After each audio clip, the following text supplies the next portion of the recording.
आज के अनंत का फंडा के एपिसोड को हम क्वेश्चन एंड आंसर के रूप में रखते हैं ताकि आपके सारे क्वेश्चंस आज के दिन सॉल्व हो सके। सबसे पहला क्वेश्चन थोड़ा सा एक सरकाजम से मैं स्टार्ट करता हूं। सरकाजम मैं इसलिए बोल रहा हूं क्योंकि कई बार लोग वो सरकाजम समझते नहीं है, बाद में बोलते हैं कि अनंत ये तुमने क्या बोल दिया, ये तो तुमने गलत बोल दिया। भैया सरकाजम है, समझ लेना।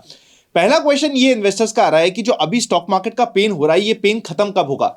मैं आपको एक डेट बता सकता हूं जिस दिन आपका ये पेन पूरा खत्म हो जाएगा, और वो डेट है 1 इसका कारण क्या है? देखो, लोहा लोहे को काटता है, जहर जहर को काटता है, और एक पेन को काट सकता है आपको दूसरा बड़ा पेन। और इस बार 1 फरवरी को आने वाला है बजट।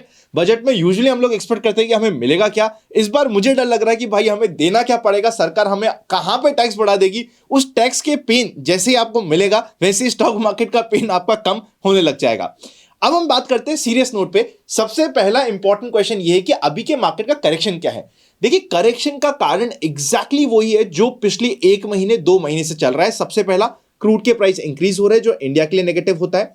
वर्ल्ड मार्केट में इवन डाउ जोन्स ने अपने इंपॉर्टेंट लेवल को तोड़ते हुए नीचे की साइड चले गया, विच इज रॉन्ग। और डाउ जोन्स के टूटने का कारण है कि इंटरेस्ट की जो यील्ड्स होती है वो बढ़ती जा रही है, अचानक से पंप अप आ गया है। देखिए, जब इंटरेस्ट रेट बढ़ता है तो क्या होता है, लोग सोचते हैं यार मैं स्टॉक मार्केट में लिस्ट ले रहा हूं, इधर पैसा लगा रहा हूं, इससे अच्छा ये कि हम लोग इंटरेस्ट रेट वाले इंस्ट्रूमेंट्स पे लगा दें, वहीं पे मुझे मिल रहा है विदाउट रिस्क फ्री ज्यादा रिटर्न। इसीलिए इंटरेस्ट रेट की रिस्क की वजह से आपको यहां पे करेक्शन देखने को मिल रहा है। इवन जो डेटा आ रहा है यूएस और इंडिया के रिलेटेड, चाहे वो इकोनॉमी का डेटा हो, चाहे कोई सा भी डेटा मान लीजिए, वो सब आपको वीक आ रहा है। और थर्ड एंड सबसे मेन मुद्दा, इन सबको छोड़ दीजिए, अगर आप बात कर रहे हो ना कंप्लीट साइकोलॉजी, कंप्लीट माइंडसेट की, हम लोग पिछले 2 महीने से बात कर रहे हैं कि यहां पे मार्केट में जो अभी बॉटम बन रहा है वो फाइनल बॉटम नहीं, हम नए बॉटम की तरफ जा रहे हैं बिकॉज वैल्यूएशन में दिक्कत थी। इवन मैंने आपको टाइम एंड अगेन यहां पे वार्न किया है। मेंबर्स होंगे आपको याद होगा, म्यूचुअल फंड इन्वेस्टर्स होंगे आपको पक्का याद होगा, हमने कितनी बार बात करी है नवंबर में, दिसंबर में, जनवरी में, इवन स्टार्टिंग में, कि अगर स्मॉल कैप और मिड कैप का एक्सपोजर एक्सेस हो रखा है, पोजीशंस है, तो वहां पे काट लो। नेक्स्ट राउंड ऑफ सेलिंग और नेक्स्ट राउंड ऑफ पेन आएगा वो स्मॉल कैप और मिड कैप में आएगा। अगर आप इस बात से कनेक्ट कर पा रहे हो तो मुझे कमेंट करके बता दीजिएगा, क्योंकि मुझे पता है इतनी बार बताने के बाद भी, चाहे वो मेंबर्स हो, इन्वेस्टर्स हो, चाहे यहां पे ओपनली बताने के बाद भी काफी लोग ये बोलेंगे कि नहीं पता। बल्कि इवन टीवी चैनल्स पे जाके जब हर कोई दिसंबर में बात कर रहा था कि यहां पे टॉप अप कर दो, एड ऑन कर दो, मैं हमेशा 3 पॉइंटर बोलता था, जिसका पहला पॉइंट होता था स्मॉल कैप और मिड कैप में पैसा लगा हुआ है तो पिछले 3 साल के रिटर्न देख के मत लगाना, बल्कि यहां पे प्रॉफिट बुक करने का समय है, लक्ष्मी को घर ले जाने का समय। आई होप उस बात को आप समझ रहे हो। और अभी भी जो मार्केट में करेक्शन आया, जो मार्केट में ड्रामा हुआ है ना, स्मॉल कैप और मिड कैप में ये बेस्ट समय हो जाता है एसआईपीस करने का, क्योंकि अगले 6 महीने भी अगर ये ड्रामा चलता है तो एसआईपी आपको यहां से 3 साल में भी बहुत से रिटर्न दे सकती है। पर अगर आपका लमसम ज्यादा इन्वेस्टेड है और आप बार बार पोर्टफोलियो देखते हो, मार्केट में आपके पास थोड़ा सा कुशनिंग ऑफ गेन्स नहीं है, आपको टेंशन होती है, तो अभी भी मार्केट के किसी भी जंप में आपको वापस से अपने पोर्टफोलियो को रिस्ट्रक्चर करने की जरूरत है। इस चीज को ध्यान रखिएगा, चाहे वो स्टॉक्स का हो, चाहे ट्रेडिंग का हो, चाहे वो आपका पोर्टफोलियो हो म्यूचुअल फंड्स का, ध्यान रखिएगा। एक और इंपॉर्टेंट पॉइंट बताता हूं, अभी के मार्केट में मैं हमेशा ये चीज बोलता हूं, आज वापस से इनिशिएट कर रहा हूं। आपने अगर लेवरेज पे, लोन पे पैसा ले रखा है और लोन पे पैसा लेके मार्केट में लगा रखा है और वो वाला पैसा आपका डूबता जा रहा है और उसके लिए आप और लोन देते जा रहे हो, तो इस डेट ट्रैप में मत फंसिएगा। ऐसा नहीं होता कि इससे 1 महीना खराब होता है, इससे खराब होते 6-6 साल, 5-5 साल, एक फैमिली खराब हो जाती है जब आप इस डेट ट्रैप में फंसते हो। मैं तो कहता हूं कि अगर आप डेट ट्रैप में फंसो, आपको डीमैट अकाउंट खुलाने की जरूरत नहीं है। आपने कई बार मुझे सुना होगा कि मैं बोलता हूं कि डिस्क्रिप्शन में लिंक दिया हुआ है, डीमैट खुला लो, डीमैट का लिंक है, म्यूचुअल फंड इन्वेस्ट करना है तो लिंक आपको डिस्क्रिप्शन में मिल जाएगा। मैं कहता हूं सब छोड़ दो। अगर आप डेट में फंसे हुए हो तो डीमैट खुलाओ मत, डीमैट को साइड में रखो। राकेश झुंझुनवाला सर की कहानी सुनने में अच्छी लगती है कि भैया उन्होंने 10,000 रुपए का लोन लेके काम करा और पैसे कमाए। भैया वो कहानी बनाने के चक्कर में लाख लोग राकेश झुंझुनवाला बनते की कोशिश करते, तब जाके वो एक आदमी बनता है।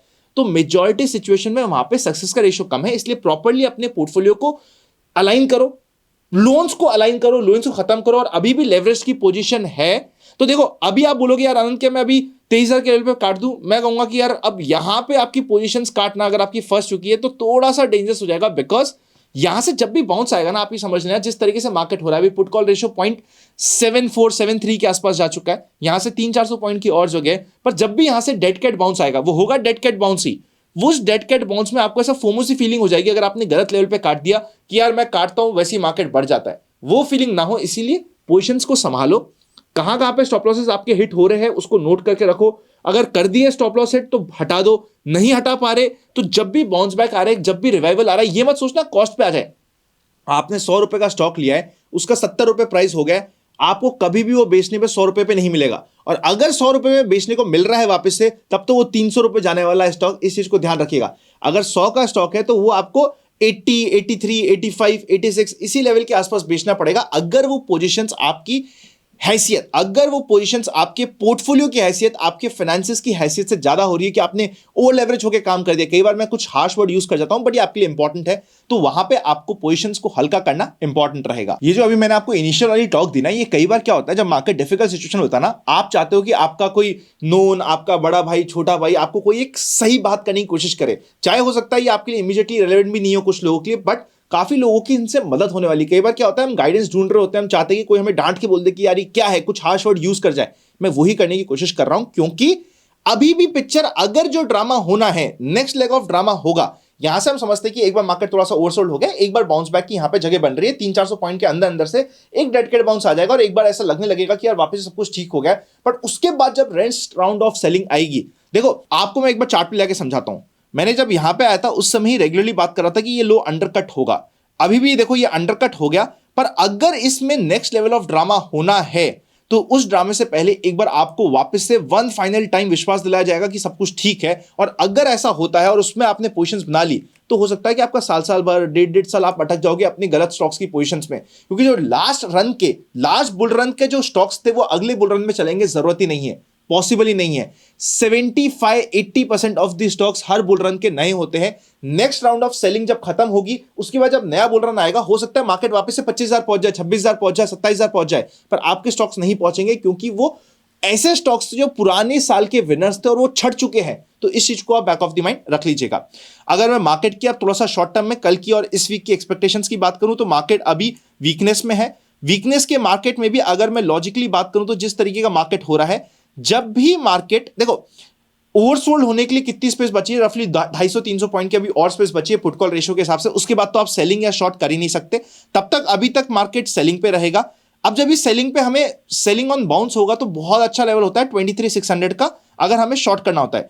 यहां पे अगर कल के दिन मार्केट गैप डाउन ओपन हो जाता है, उसके बाद हम शॉर्ट नहीं कर सकते, रिस्क रिवॉर्ड रेशियो बचेगा ही नहीं, क्योंकि वहां से अगर रिवर्सल आया तो बहुत जोर से आएगा।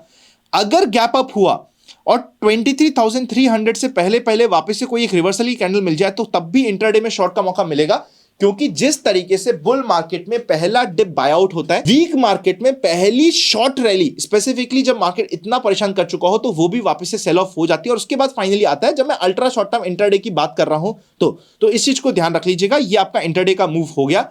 ऑप्शन सेलिंग सोच समझ के करिएगा। आज क्या है, विक्स बड़ा है, अभी आप देखोगे ना विक्स को, आज विक्स में अच्छा खासा बड़ा आ रही है, 16 के आसपास विक्स पहुंच गया है, पर अभी भी विक्स इतना नहीं है कि प्रीमियम आपको ज्यादा मिल जाए, इसलिए विक्स में थोड़ा सा सोच समझ के काम करिएगा। Vicks is not that great कि आप दोनों साइड की ऑप्शन सेलिंग जोड़ी बेच के काम करो, उधर आपको गेन नहीं मिलेगा, डायरेक्शनल मूव लेना पड़ेगा। बैंक निफ्टी में बात करें तो एक बार कभी भी बाउंस बैक आता है तो फर्स्ट बाउंस बैक 49,000 के आसपास तक का लेवल होता है। अगर फर्स्ट गैप अप होता है और एक बार इस लेवल के आसपास मिलता है, तो एक बार यहां पे अगर कुछ कैंडल में आपको सिग्नल मिल जाए, तो एक बार शॉर्ट की अपॉर्चुनिटी बनती है, जिसे बैक ऑफ द माइंड रखेंगे। अगर कल के दिन गैप डाउन होता है, तो उस गैप डाउन के बाद मैं यहां पे भी शॉर्ट नहीं कर सकता, चाहे यहां पे आने के लिए 200-400 पॉइंट हमें दिख जाए, पर वो हमारे रूल्स के अगेंस्ट होंगे। कल का दिन एक डिसाइडर दिन होगा। अगर मार्केट को रिवर्स करना है, तो कल का दिन और परसों का first half will be important, because अगर कल के दिन पे भी सेलिंग आती है, तो हो सकता है मार्केट अपने सेलिंग के अति के आसपास तक पहुंच जाए। ये मैं कोई बुलिश ट्रेंड की बात नहीं कर रहा, मार्केट तेजी में आ जाएगा, मैं जस्ट एक डेड कैट बाउंस की बात कर रहा हूं, जिसके लिए हम बैक ऑफ द माइंड रखेंगे। कई बार क्या होता है, हम डेड कैट बाउंस की बात करते हैं, पर इमीडिएटली नहीं मिलता। क्यों नहीं मिलता? क्योंकि कोई ये तो है नहीं कि मैंने कह दिया कि कल से ही होना है तो होना है, पर उसमें सिग्नल कैसे मिलेंगे, कैंडल्स कैसे मिलेगी, वो मैं आपको समझाने की कोशिश करता हूं। एक बड़ी सी रेड कैंडल होगी, नीचे एक रेड कैंडल होगी, पर अचानक से आपको वहां पे मिल जाएगी एक ऐसी ग्रीन कैंडल कि आप बोलोगे यार ये अचानक से क्या हुआ। एक पहली ग्रीन कैंडल मिलेगी और जो पिछली 1-2 15-15 मिनट की रेड कैंडल हो रही होगी, उसको ब्रेक करती हुई एक बड़ी सी ग्रीन कैंडल मिलेगी। दिस इज द साइन कि यहां पे रिवर्सल हो रहा है, या फिर मार्केट पूरा नीचे जाएगा और फिर एक ऐसी कुछ कैंडल मिल जाएगी कि नीचे का सारा माल ले लिया और फिर अब यहां से रिवर्सल आ रहा है। ऐसी कुछ कैंडल्स पे आपको काम करना पड़ेगा, थोड़ा सा बेसिक्स पे ध्यान रखना पड़ेगा और उसके ऊपर अपना काम चलेगा। जैसा मैंने डाउ जोन्स में बताया, डाउ जोन्स में आप चेकआउट करिएगा। डाउ जोन्स की एक बार डेली कैंडल्स में लगा देता हूं आपके सामने, आप देखोगे डाउ जोन्स ने भी अपना जो इंपॉर्टेंट लेवल था उसको ब्रेक डाउन किया है। 41,600 अब इसका अल्टीमेट लेवल आ रहा है। डाउ जोन्स आपने अगर 200 डे मूविंग एवरेज देखोगे तो उसके आसपास तक जाने के लिए रेडी हो रहा है। आई थिंक इंडियन मार्केट तो 200 डे मूविंग एवरेज को रिस्पेक्ट नहीं किया, पर यूएस मार्केट एक बार रिस्पेक्ट करने की प्रोबेबिलिटी हाई है, जिसको बैक ऑफ द माइंड रख लीजिएगा। सारे इंपॉर्टेंट लिंक्स आपको डिस्क्रिप्शन में मिलेंगे। लोन्स है तो उसको संभल के काम करिएगा। नए हो चैनल पर तो सब्सक्राइब करके बेल आइकन क्लिक कर दीजिएगा। एक इंपॉर्टेंट वीडियो भी आपकी स्क्रीन पे आ रहा है, चेकआउट करे बिना मत जाइएगा। सी यू वेरी सून।